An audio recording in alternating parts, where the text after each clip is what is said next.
Hello and welcome to the latest episode of Harmonious World. My name is Hilary Seabrook. If this is your first time listening in, then welcome. This podcast is based upon a quotation I heard during lockdown from the late, great Quincy Jones, which went, "Imagine what a harmonious world it would be if everyone shared a little of what they are good at." So this podcast is about asking musicians to share what they are good at. You can find past episodes from lots of people, from Maria Schneider to Christian McBride, China Moses, Emma Ravitch, some amazing, amazing musicians. And they've shared their time with me to just have a chat, and it's been fantastic. And I'm grateful to all of my guests and all of my listeners. So thank you for joining me. For this episode, I'm joined by Ofri Nehemya, whose debut solo album, Time Traveller, has just come out. It's a really personal album from this drummer and composer, and it's got all sorts of things from jazz and fusion and some Middle Eastern influences. What you're listening to now is Drive, which is the opening track. I'm really looking forward to chatting with Ofri about Time Traveller, and I hope you enjoy listening to our conversation.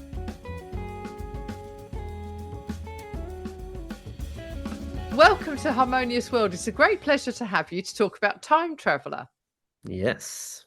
Because it was written sort of over quite a long period of time, I understand. Is that right?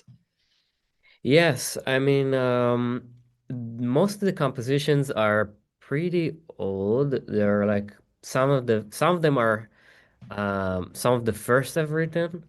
Most of them were written when I was about between probably 18 to 22. I'm now 31. Um, And the reason I chose to record these, even though I have newer compositions, um, is first because I felt like some of these songs are really dear to my heart, and it felt kind of like um, you know, it would be a waste not to record them because Yeah. I like them, and in a way, it kind of allows me to, you know, end this period of my composition or like kind of like um how should I phrase it, like giving a shout out to this time of my life and then move on. Okay, yeah. Drawing a line under it, perhaps. Is that what you mean? So you kind of go, right, Maybe. yeah, that's my kind of the younger me. And now Yes. there's exciting new stuff on the horizon, which no doubt we will talk about it in a moment. But yeah, so are you based in America now? I'm based in New York, yes. Okay. So what's your background in terms of your musical education? Yes. So I never went to college, actually. I'll start with that. Uh, Generally, musical education. I grew up in a musical family. My dad is a drummer, so I started playing drums when I was a toddler. My mom Yeah. is a singer too. My sister is a singer as well. So we were all kind of um, deep into music. I was kind of born into music and drums in particular. And then in terms of education, um, I started playing jazz when I was 15. I went to this high school in Israel. It's called Tel Mayalin High School, which a lot of the Israeli jazz musicians that you heard of probably went there. Most of them, not all of them, but it's a great high school. And we studied with Berkeley books, so I got some jazz education, ear training, arrangement, theory and stuff. And then when I moved to New York, I just started uh, playing. Um, I thought about going to college, but I decided to just, you know, try and get as much from life as I can, and it paid off. I can't complain. So I've Right. been just playing around New York and got my experience through just playing music with people. Right. I mean, I think they often say, don't they, one of the best things you get out of going to music college is the people that you study with. Yes, So you've exactly. just sort of bypassed that, and making a network with people that you are playing with. Yes, I've been lucky enough to play with some New York-based musicians even when I lived in Israel, like around high school or after high school, and I knew that when I'm gonna move, I'm gonna be able to start working and not depend on like a school to connect me with people. So I knew some people, and I knew that once I start playing with people, then I'll be able to spread the word that I'm around, and I had a slightly easier landing, as I would phrase it, Yeah. and that definitely helped. Yeah. That's brilliant. Yeah. So who would you consider to be your greatest influences musically? Ooh, wow.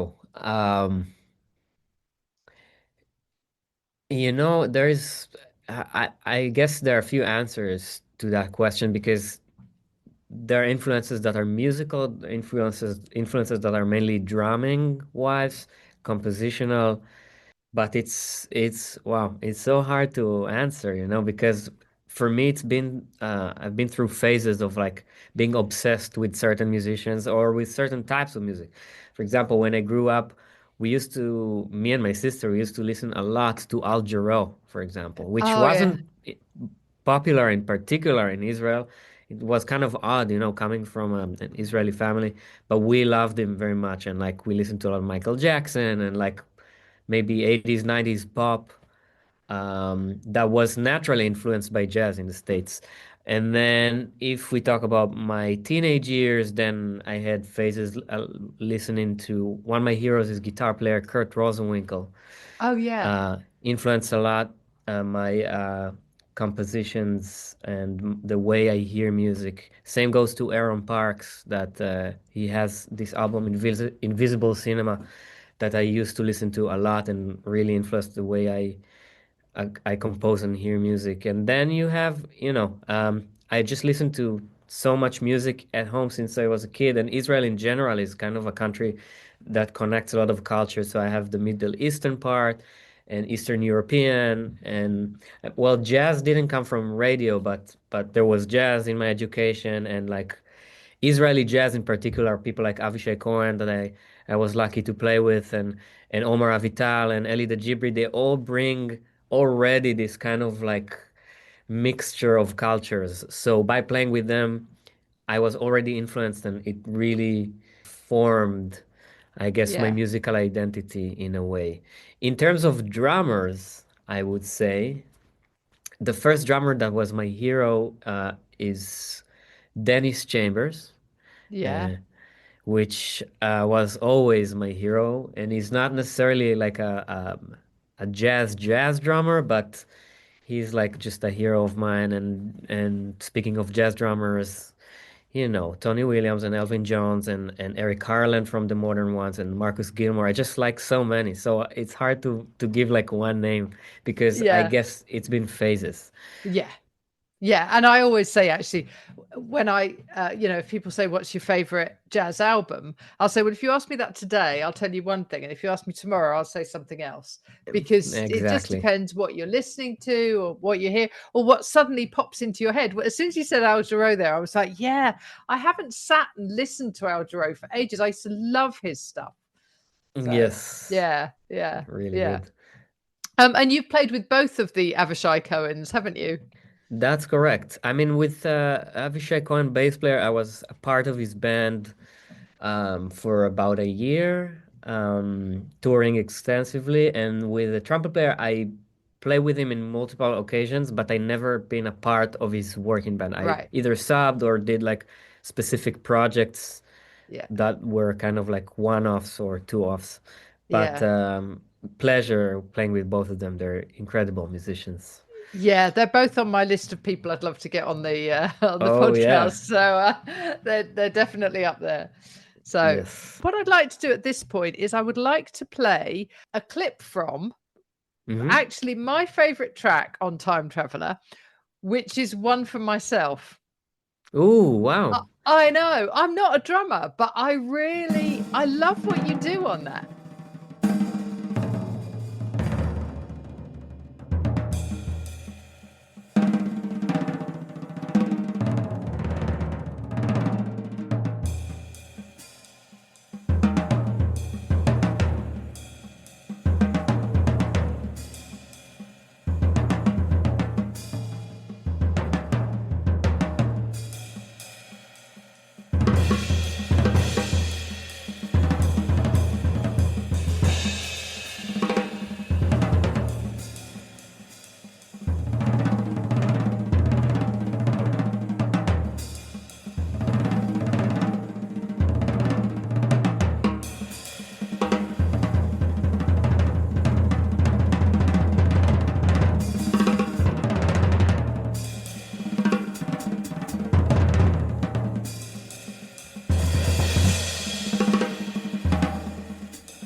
So what made Wow. you, first of all, decide that you're going to do that track? And then secondly, how did you go about writing for it? That's actually the only track that's not written. So basically, one for myself is just an open drum solo, like a 3 minute or Yeah. around that time. Um, Drum solo, and the idea was, it's my first album. I'm a drummer. I want to kind of capture who I am in this particular moment, as opposed to the rest of the tracks in the album that are uh, composed, not through composed, but arranged and composed. Um, and it was just about like, okay, after 2 days of recording, that was the last thing I recorded. I was like, okay, the album is ready, and I just wanna, capture who I am at this moment after these 2 days, kind of, to be out there with this is who I am on the drums, just trying to express whatever I felt in that particular moment. So this is how I went about it. I didn't really plan on doing anything in particular. I just let the kind of moment carry me away. And actually, I think that's what it does. It feels like the time traveler element of the album is, Hmm. this kind of looking back on other, on your composition process, on your learning process. And then that one for myself at the end of the album is almost like, right now, this is me now, which I loved that. Yes, that's kind of like the stamp at the end of the album of like, this is me today playing what I composed back then, and like observing the music a little bit from above, or just kind of like wrapping it up with something very contemporary. Yeah, absolutely. So, what about now? Are you touring this album? Because it only came out a few weeks ago. Are you touring it? What are you going to do with it? That's a very good question. To be honest, I'm not the best at pushing things when it comes to my own stuff. I do have like a couple shows in New York in the next few months, thinking of like, okay, I released an album, I want to do some CD release shows. The difficulty about it is that I mean, half of the band lives in Tel Aviv and the second half lives in New York. So Right. generally, that makes things harder. There are so many great musicians in New York, so when I'm gonna play now in New York, I'm gonna um, have some other amazing musicians. But I've been trying to get some European thing going on.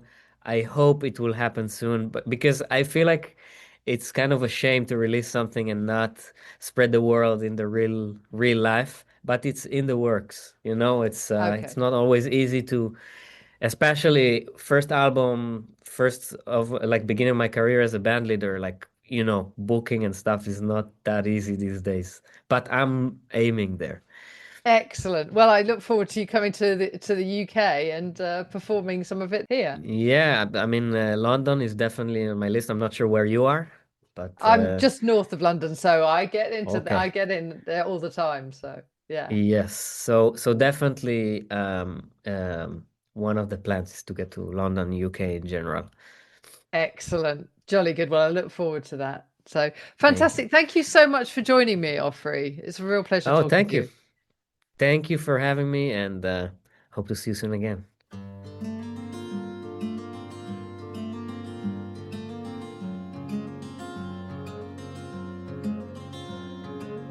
I hope you enjoyed listening to that conversation with Ofri Nehemya.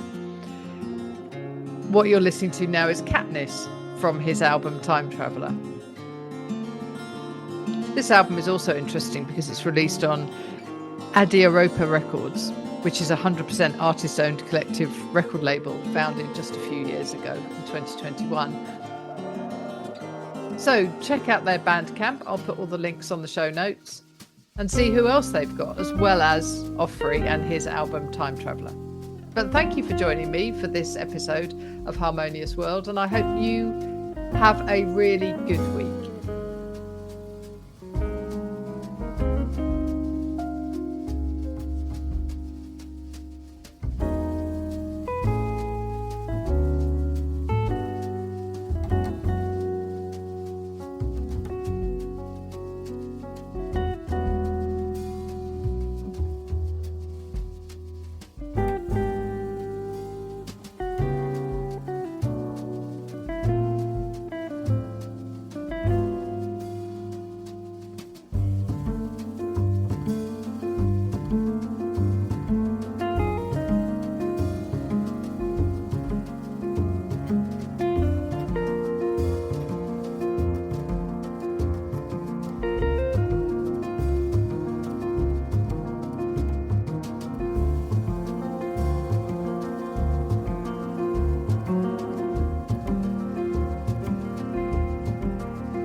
Thank you for listening to the latest episode of Harmonious World. My name is Hilary Seabrook, and it's a great delight to bring this series of discussions with musicians and composers and writers and all sorts of people to you.